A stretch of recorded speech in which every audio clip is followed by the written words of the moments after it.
Hello, everybody. Welcome to Reserve Seating, the final one for 2023. So, Happy New Year, everyone. I don't have noisemakers. I would have. As we felt like to celebrate the new year, we were going to go back in time to New Year's Eve 1994 when Disney had a special where they were like, if you come to one of these participating theaters Mhm. and buy a ticket to see a sneak preview of our upcoming comedy House Guest starring Sinbad and Phil Hartman, as a thank you to you, we will let you stay to see the Santa Claus after House Guest concludes. I did not go in real time to this double feature. That's why it was kind of fun recreating it at Oh, home. I will say that I cheated though. I watched House Guest in the evening on, I think, like December 23rd. And then I didn't have the heart to keep going. And I watched the Santa Claus the following morning on Christmas Eve. why was something about House Guest demoralizing for you, Adam? Was there something that made you lose faith in the magic of cinema? Is that what you're saying? House Guest is fucking exhausting. Yes. This movie sucks. It's one of the worst things we've ever covered. Um, I was angry while watching House Guest. It was kind of I was sort of texting you like, how did they get away with this? Like these people should be arrested. The director did go to jail. I don't know if you do this, but not for Eventually, House Guest. it should have been for this. This is maybe the worst case scenario for a movie starring Sinbad and Phil Hartman Yes. because I think they're both individually very talented and funny comedic performers. Oh, Especially Phil Hartman was like a genius. yeah. Sinbad, I think, sometimes had his comedic persona fused with a movie really well. Like, I think he's good in First Kid. I think that's probably the best of his star vehicles. Sure. I think he works in like Necessary Roughness, stuff like that. And in theory, this character should work for him. It's a weird character because he sort of feels like the Fresh Prince of Bel Air was a con man. Kind of, yeah. I mean, the movie basically has like two jokes. One is like that he is, a guy who's a con man who just kind of is always on the make, like just sort of hustling Mhm. and like coming up with like ideas out of the air, get rich quick schemes, things like that. And then he latches himself onto crusty, tight wad like white society. Right. Um, that's one joke. The one that's more interesting, and I think makes up 38 minutes of its 108-minute screen time, is burgers are good. It cannot be overstated how often this movie just pivots to become about burgers. Whether they make McDonald's or just throwing burgers on the grill. I like that the movie pivots to becoming a Christmas movie in the last 5 minutes, There are and it's songs about burgers. It's end credits is like a song about burgers, which I will bother you with every few months. I will send you a link to the burger song from House Guest. so this in theory, this character should work kind of like in like a, like schlubs versus snobs kind of like, fitting in with Yeah, upper crust like that. And he's having fun in the opening. You can tell when he's really running things in the opening, like doing his talking about his business schemes and all that, talking to the girlfriend, talking to the yeah. best friend, all that stuff. Like he feels really at home. He starts to feel more and more lost as the movie gets like plottier and more fish out of watery. I Um, would agree with that. Yeah. but to me, the big I mean, I hate to say it like this, the big problem for me among many is like Phil Hartman is in this is like glib. Like he's not playing it as like well-meaning, like waspy. He's coming across like he's doing an SNL bit where he's playing like an announcer. He And doesn't feel like a real person. no, not at I all. think that he's sometimes playing the straight man to Sinbad, like almost too much. Yeah. And sometimes he kind of is, um, I don't know, playing like kind of just like a sort of a low status version of a rich person, like on that scale, like if of the wealthy, like he's kind of playing like a coward. The other big problem with this movie is I texted this to you. It's edited. like it had to be edited in half an hour, or the editing suite was going to be locked. Like, not only is it edited in a hurry, it is acted in a hurry. Like it's It hard to is. describe how fast everything is moving. Not just in scenes where a character is being chased, although there are a lot of those in this movie. Yep. It's also just like everyone can't wait to be done with their lines. Yeah, I mean, it especially holds true to the mob boss and the two henchmen, because it seems like every time they have an interaction, it's sort of like editing doesn't exist, and it just becomes this collage of Yeah, like it's just like no, no, no, no, no, and then like mob boss is going like, "Ugh," and like, Rob, can I tell you a funny story about House Guest? do it, please. Okay, so the way I first saw House Guest was when I was a kid. This was February or March of 1995. It was like in between when House Guest was in theaters and was about to be on video. I went to the grocery store and I saw on the sell-through shelf that there was just a preview copy of House Guest for some reason, shrink wrapped, and you could purchase. Oh, So I was really excited and I bought it, and it was like 15 bucks. And I used my allowance or whatever. And then it said on there like preview copy, do not resell, but still Dominic's was like reselling it. And then I I put it in the VCR when I got home, and like there were all these warnings were just like, if you're not a video retailer, do not watch this tape. Um, if you're not a video retailer and somehow you became in possession of this tape, call this number, stuff like that. So whatever excitement about having house guests turned into like the FBI is going to catch me. So when I pressed play, I was just like, there's a tracking device in my 1980s VCR. Like somehow the FBI is going to knock through the door. yeah. So I took the tape out, never to watch it again. I was panicked for like a day or two afterwards, and I eventually saw House Guests like on the level, but that was it. Like I was terrified I was going to go to jail for seeing House Guests. I think credit to the FBI for making it so ingrained in young children that they're Yes. going to go to jail for doing video crime. Also, whoever came up with the sign on the road that said speed tracked electronically, because when I Yeah, was a kid, I thought that meant if you were speeding, your car was going to be electrocuted. I'm glad that that's not the case. Was not smart as a child. Yeah, but no, House Guest is a big pile of shit. I can't say what if there's one thing that really would have fixed it. I don't know.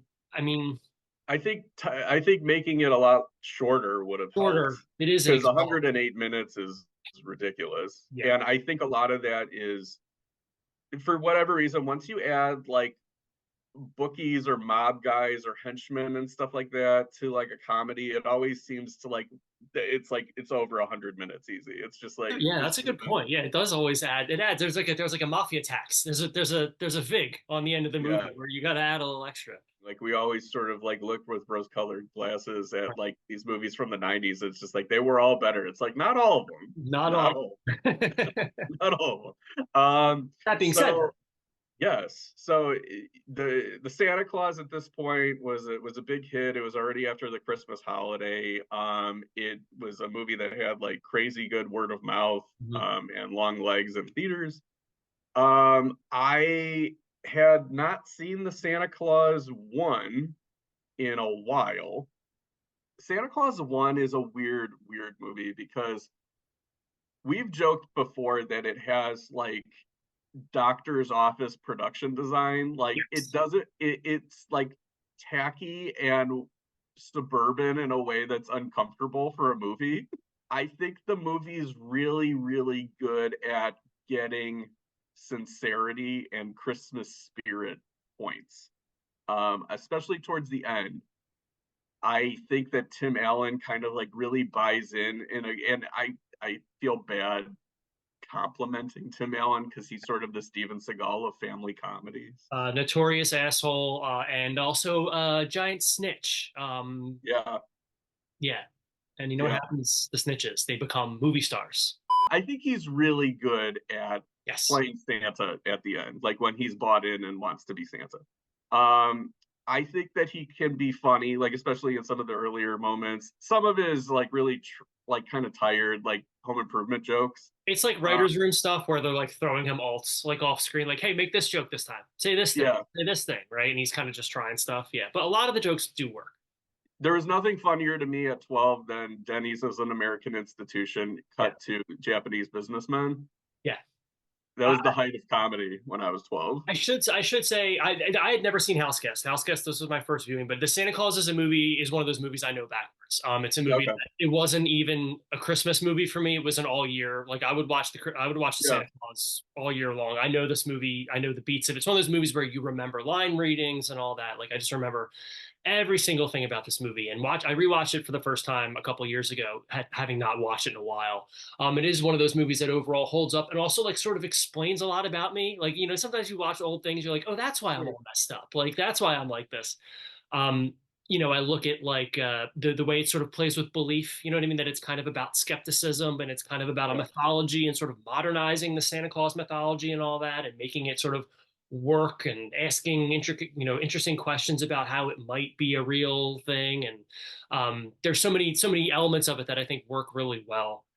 When I was a kid, obviously, I was related to Charlie. The kid sort of. I was the kid of divorce, so like kind of conflicted family. Now I totally just relate to the David Krumholtz character because he's overworked and he's frustrated and he's mad at Yeah. everybody for not understanding what's going on, and that's just how I feel a lot of the day. So I mean, and you're like David Krumholtz now because you're always giving me like orange slices to eat.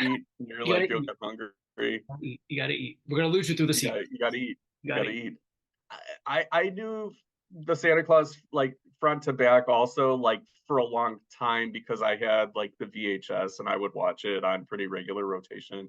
Um, I always thought that it was weirdly, and I think it's sort of a strength of the movie because it's not just going for like bubblegum nonsense. And I think this kind of is maybe why the sincerity towards the end plays so well.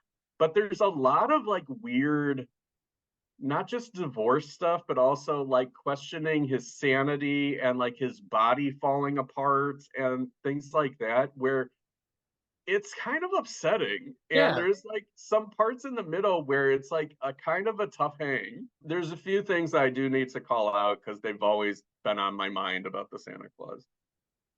One is I hate the SWAT elves because Yeah. they think they're so great. And also that cop that gets wrapped in tinsel and like shoved the donut shoved in his mouth. He didn't deserve that. He's No. just doing his job on the holiday. So And do you think also this another is? one is I don't like when they do that little ZZ Top moment because that's totally like some adult got into a bunch of kids' ears and it's just like I like ZZ Top and wouldn't it be awesome if you kids did the ZZ Top move? Yeah. Bullshit. I don't like it. Yeah, Also, shout out to Judy, and her hot yeah. chocolate. I don't like that they have the CD player in the sleigh, and Yeah. it looks like it's making some righteous hot chocolate in there. Yeah.